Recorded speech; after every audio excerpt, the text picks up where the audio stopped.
Good morning, Blue Troopers. I'm back home and I have 3 days off. And before I forget, the first order of business of the council today is I am planning a live stream 9 p.m. East Coast time tonight, 0100 Zulu. So I'll be spending part of the day getting stuff ready for that. Also, I wanted to go over a few things that were waiting on me when I got back. Yes, we have a bit of an unboxing this morning. And wanted to talk about that man maneuvering unit that was gifted to me and the CPCAT Jaguar. So,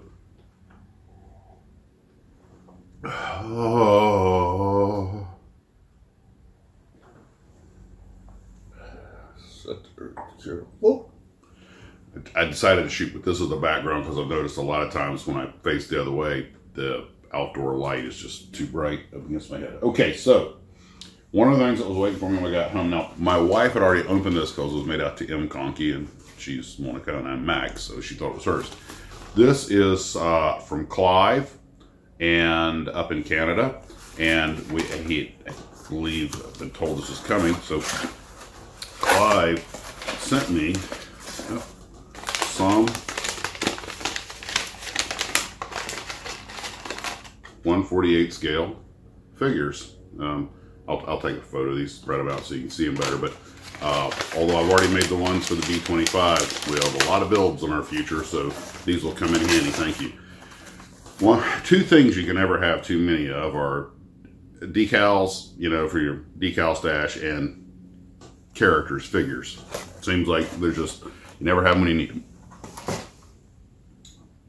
Now, the CPCAT is here in the box. It made it home in one piece. And one of the viewers made a comment I absolutely had to agree with. This, I don't think I'm not knocking the artist. The quality of the artwork's okay, especially on the back. How to paint the painting guide is excellent. But just as far as an action scene, something about this artwork doesn't do it. I believe he said it's not doing the kit any favors, and I'm inclined to agree. There's something about this artwork that just, as a kid, unless I was looking for a CPCAT Jaguar, if I looked at it, it wouldn't actually make me want to, it doesn't leap off the wall at me and make me want to buy the kit. And the first thought I had was, what would Jack Linwood do? And in some ways, it seems to be a little Linwood-esque, and it's crammed the box. Maybe it's just too much shiny white paint on it or whatever, but I don't know. Something about it just didn't quite work for me. As far as, I mean, again, I'm not saying it's bad. It just, I don't think it was doing the kit any favors, or the sales, I should say. And of course, the kit made it home in one piece. I think what I would have done with that box art is probably put two Jaguars, a two-seater and a single-seater somehow in the picture, because you have your option.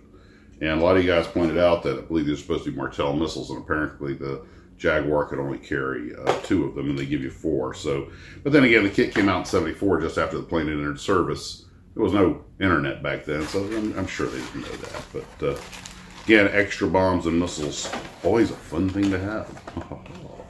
So next, now this is the cutting pad that Barry gave me when he gave me the MMU. I hope you guys got to see that video.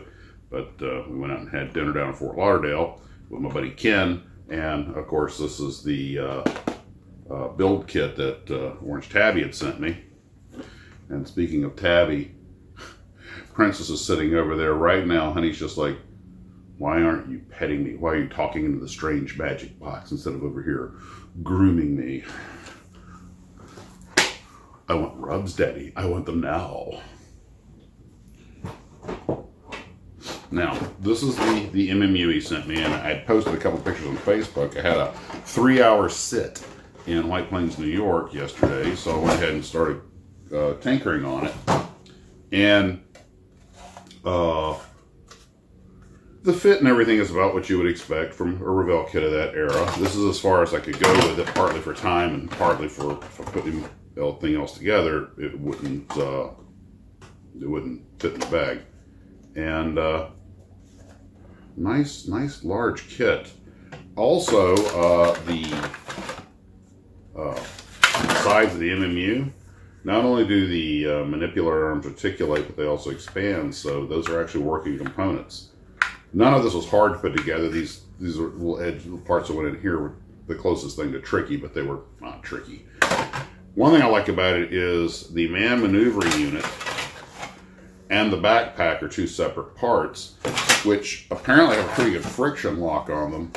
So that leaves you the option of displaying him with the MMU on or off, backpack on or off. And now that's the Pliss backpack, portable life support system. And of course, the man maneuvering unit, which is a completely separate device, goes on the outside of that. And I got face shield and everything.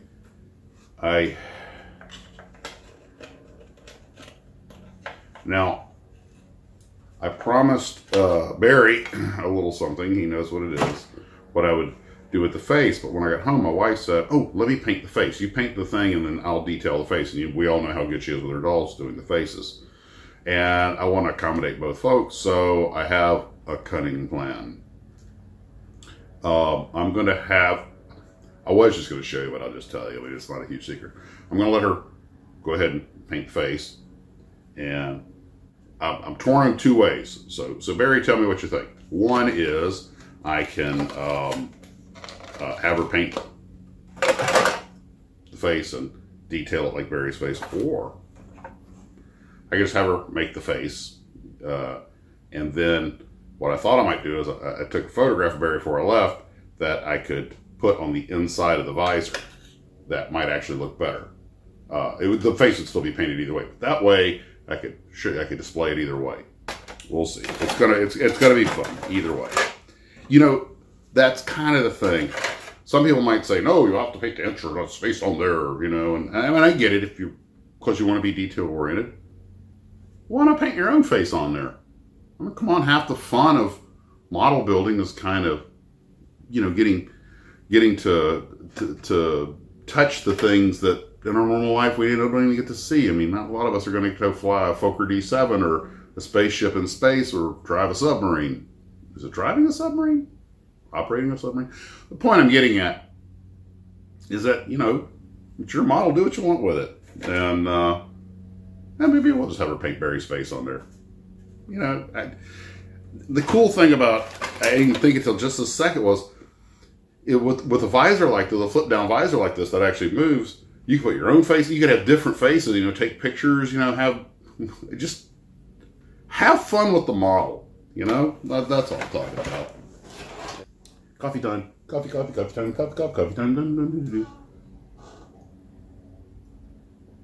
Oh, coffee time.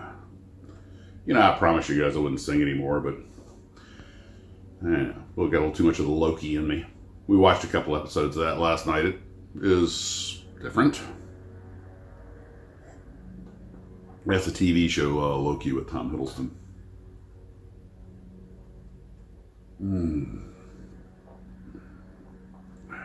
Where would we be without coffee? Lost, forever lost.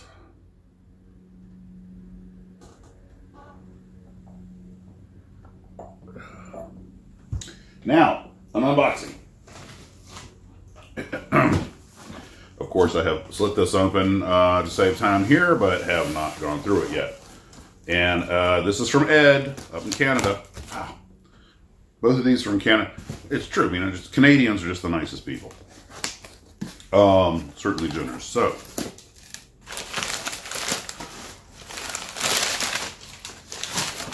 alrighty. We have the Revell Spad, a Revell SE5, and the Revell Fokker D7. I'm going to be able to do a squadron-sized dogfight with these guys. Thank you, Ed. Let's see what we have here. Another SE5 with the Linwood box art, and another SE5 with the Linwood box art. Squadron versus squadron. Ha ha ha. The book on the Brewster Buffalo. by Squadron.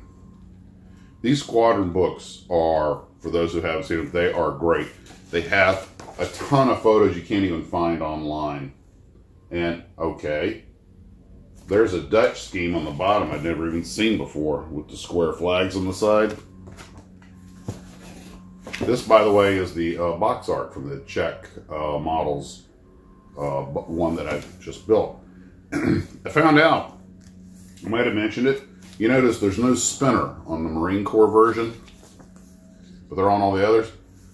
The Marines simply removed the spinner to try and save some weight. Give you how desperate they were to save weight.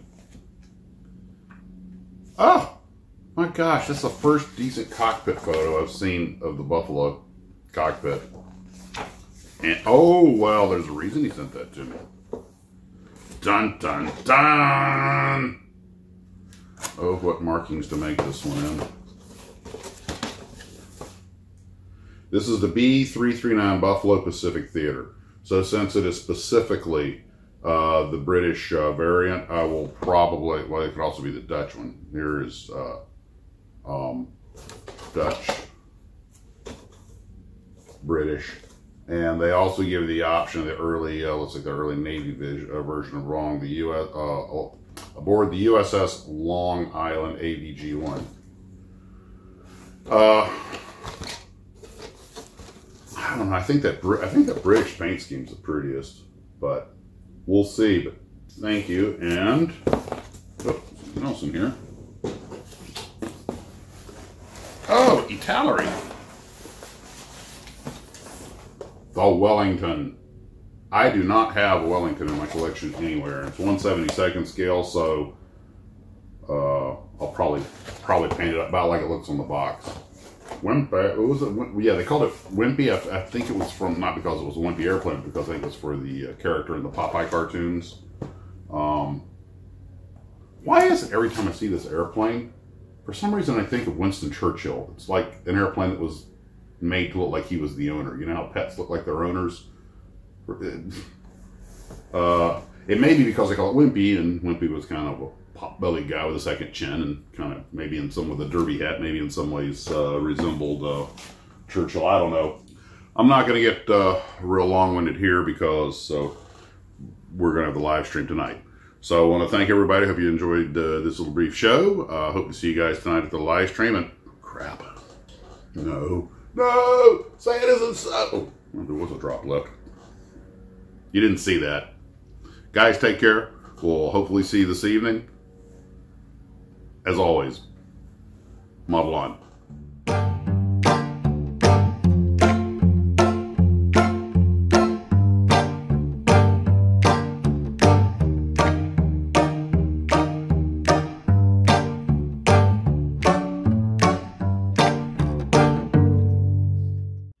While putting the models back in the box for transportation to the Tarbis, there was a mishap, but at least one of the crews safely ejected.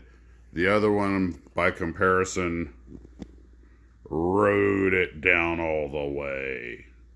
I can make it better, faster, stronger. We can rebuild it.